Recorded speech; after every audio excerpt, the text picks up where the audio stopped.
bonjour, bienvenue sur ma chaîne Bulle d'une flâneuse, je m'appelle Myriam et nous allons faire une vidéo sur les feutres à alcool aujourd'hui. Pour moi c'est une première, j'ai un petit peu colorié comme ça des feutres avec les feutres sur des dessins pré-imprimés qu'on trouve un peu partout maintenant. Mais c'est la première fois en fait que je fais un dessin entièrement avec feutre à alcool et feutre à acrylique. Bon, très peu d'acrylique vous verrez. Mais du coup, c'est dur à dire, pardon. Mais du coup, vous verrez que voilà, j'ai essentiellement utilisé les feutres à alcool. Alors, j'ai utilisé aussi un carnet de chez Action. Ce sont des feutres Action d'ailleurs que j'ai fait dans une rubrique le mois dernier. Je vous en ai parlé dans mes coups de cœur parce que je trouve qu'ils vont très très bien.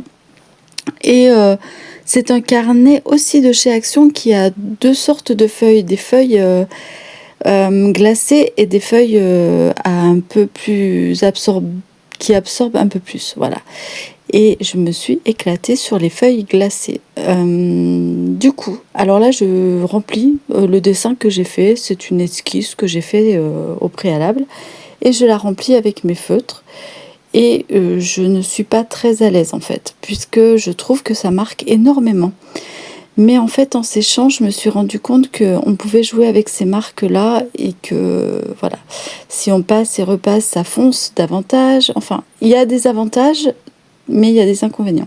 Les avantages, c'est que c'est très très maniable. Alors, l'inconvénient premier, c'est qu'on voit chaque trait que l'on fait avec le feutre. Donc, il faut une grande maîtrise du feutre pour ne plus faire de traits. Et ça, c'est pas évident. Ensuite, quand on passe et repasse, il y a un moment, la couleur arrive à saturation, donc il faut quand même faire attention aussi à ce que l'on va faire.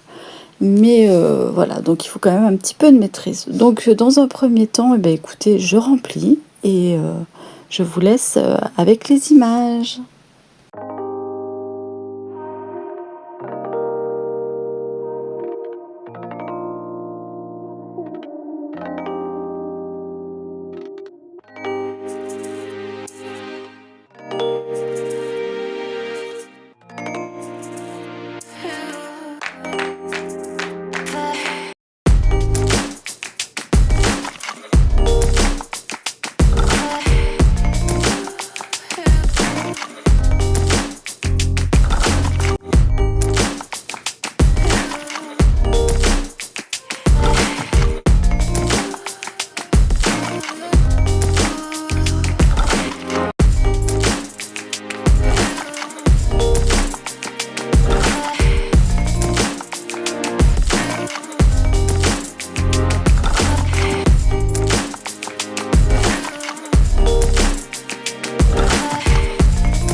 Alors là, pour la tête, j'ai pris un feutre acrylique et pour le coup, je me suis trompée de couleur pour la première couleur. Donc ce qui n'est pas grave, car avec l'acrylique, on peut repasser par-dessus avec une autre couleur. Donc vous verrez, après, j'ai pris une autre couleur un peu plus rosée. Celle-ci me convenait pas. Je trouve qu'elle faisait un peu un teint blafard, cireux. Bref, c'était pas trop le style que je voulais lui donner. Donc voilà, je me suis dit, je vais repasser voilà, avec une autre couleur après. Vous allez voir, et ça marche très très bien.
Allez, comme vous voyez, j'ai apporté à peu près toutes les couleurs principales et maintenant on va passer aux détails et aux couleurs beaucoup plus foncées.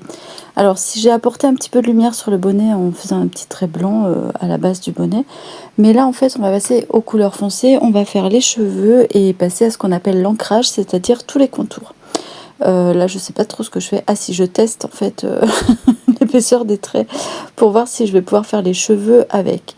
Donc je suis passée à la pointe un peu plus fine, plus rigide en fait du crayon, pas fine forcément mais rigide. Et je commence à faire des petits cheveux autour. Alors j'ai pas mal galéré parce que je savais pas trop comment faire. Donc je l'ai mis en mode hérisson. J'ai commencé vraiment par faire des petits traits. Après je fais du remplissage et tout. Ça n'a pas été le plus évident et le plus heureux de cette expérience. Mais écoutez, on s'en sort, je teste. Hein. Comme je vous dis, moi c'est vraiment un début. C'est vraiment la première fois que je fais un dessin entier avec ce genre de feutre. Donc on teste. Le principal c'est de se faire plaisir. Et franchement je prends beaucoup de plaisir à faire tout ça. Donc je fais les yeux, enfin vraiment les gros traits, on va dire les traits les plus épais en noir avec ce feutre.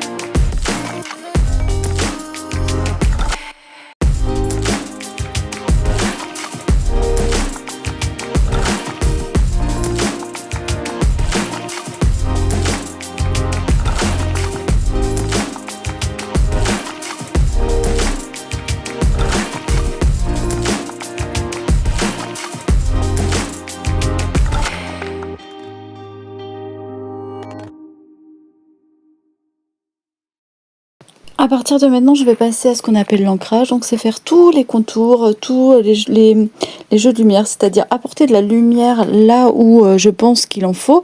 Alors, pour ça, je m'imagine en fait la source de lumière, d'où bien provient la source de lumière, pardon. Et là, pour moi, la source de lumière venait un peu au-dessus, en avant. Donc je vais rajouter de la lumière dans les cheveux, sur le bonnet, sur les épaules et là je vais ancrer tous les points, donc faire tous les détails avec un feutre beaucoup plus fin. Et je vais apporter et faire tous les détails et colorier aussi les zones plus fines que je n'avais pas encore touchées. Et là, c'est la partie la plus délicate puisque tant que vous êtes dans du gros, on va dire de la plate couleur, c'est assez simple de pas se tromper parce qu'on peut toujours rattraper justement à cette étape qui s'appelle l'étape de l'ancrage. Donc avant d'ancrer, là, je vais apporter toutes les ombres et les points de lumière. Donc là, je fais de l'ombre dessous, sous l'écharpe, c'est une écharpe en tricot. Donc là, je vais apporter en fait l'ombre sous l'écharpe. Et j'adore ce moment-là parce que j'adore imaginer d'où vient la lumière et où je vais placer les ombres. C'est là aussi où on donne le mouvement au textile. On va donner la forme du textile et ce qui va donner une impression un peu des fois de 3D, 2D, au moins 2D si c'est pas 3D. Et ça j'adore, ce fait que de pouvoir donner un semblant de vie et de mouvement au dessin et cette impression de volume quoi. Comment dire que j'en suis pas encore à faire des dessins trompe-l'œil, hein, on est bien d'accord. Surtout avec les feutres, c'est très compliqué. Mais c'est assez sympa. Donc là, comme vous voyez, j'ai pris un crayon graphique, un crayon très fin. Et je vais venir faire les petites zones de craquellement du bonnet, par exemple. Ce qui va donner cette impression que le dessin n'est pas à plat, mais qui a un petit volume, quoi. Donc je vais accentuer les rondeurs sur les côtés. Je vais aussi faire des petits points pour donner cette sensation d'ombre sur, vous savez, de plus foncé ou pas sur le bonnet. Donc là où les zones sont plus foncées, je fais des petits points de couleur en dégradé. Voilà. Et je me régale toujours autant. Je vais aussi apporter les traits les plus fins du visage et j'en profite, comme le crayon est fin, pour remplir les zones en fait autour des cheveux que je n'avais pas vraiment remplies. Voilà, là je fais les reliefs sur le col, évidemment, puisque le col est... Et si vous tricotez en bourre-côte, là je vais aussi faire les formes des bras. En fait, tout ce qui était au crayon papier, je vais le repasser en fait avec ce trait noir. Alors, l'ancrage n'est pas obligatoire. Il y en a qui le font, il y en a qui le font pas. Moi, j'aime le faire. J'ai ce crayon graphique noir pour ici parce que je trouve que les couleurs sont assez vives et franches. L'aquarelle qui est beaucoup plus pastel, plus doux et en nuance et en transparence, je vais prendre un crayon graphite. Il est marron clair. Voilà. Je trouve que c'est plus joli, plus fin. Voilà. Et les crayons sont très fins. Donc ce sont des feutres en fait, hein, qui sont très fins. Et j'adore. Là, je les ai trouvés aussi chez Action, ceux-là. Alors, ils n'ont pas la finesse qu'on peut trouver dans les crayons graphiques. J'en trouve sinon... Ah là là, j'ai oublié le nom. Ce gros commerce de loisirs créatifs qu'on trouve un peu partout. Ça reviendra, mais bon. Je les trouve là-bas d'habitude. Ou chez Truffaut. Chez Truffaut, nous, on a un rayon de loisirs créatifs qui est pas mal. Et on arrive à trouver des feutres qui sont vraiment bien pour ça. Voilà, Posca, je crois qu'ils en font, je suis pas sûre. Alors pour ça, il y a aussi les crayons blancs acryliques. Ce sont des stylos blancs acryliques pour faire les zones de lumière cette fois. Donc les zones d'ancrage noir seront les zones de creux et les zones de lumière seront les zones au contraire de volume. Voilà pour ce que je peux vous dire. Ben, écoutez, je vais vous laisser avec la fin de ce petit dessin. En espérant que cette vidéo vous aura plu, je vais vous laisser avec la musique et la fin du dessin et vous aurez le résultat tout à la fin. Merci d'être resté jusqu'au bout. Si vous restez jusqu'au bout, dites-moi si ça vous a donné envie de faire des dessins aussi, si ça vous a donné envie de colorier avec les feutres. Ce que je suis en train de faire là sur mon dessin, vous pouvez très bien le faire au feutre sur les dessins prédessiné, vous savez, avec les zones de couleurs et tout ça.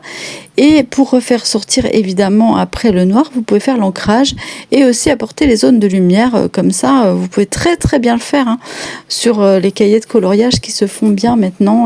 Voilà. Vous pouvez faire exactement pareil. Donc dites-moi si ça vous a donné envie de dessiner ou du moins de colorier avec des cahiers de coloriage qu'on trouve un peu partout. Et si oui, dites-moi si vous avez envie ce que vous êtes en train de faire maintenant. Voilà. Mais c'est très apaisant, c'est très ça donne un bien fou, ça donne aussi beaucoup de c'est très bon pour l'appréciation des volumes et moi je trouve ça super sympa. Et ça donne une autre perspective à notre vue qui ne sera pas à plat mais en 3D. Voilà, ça donne une petite recherche esthétique que j'aime beaucoup.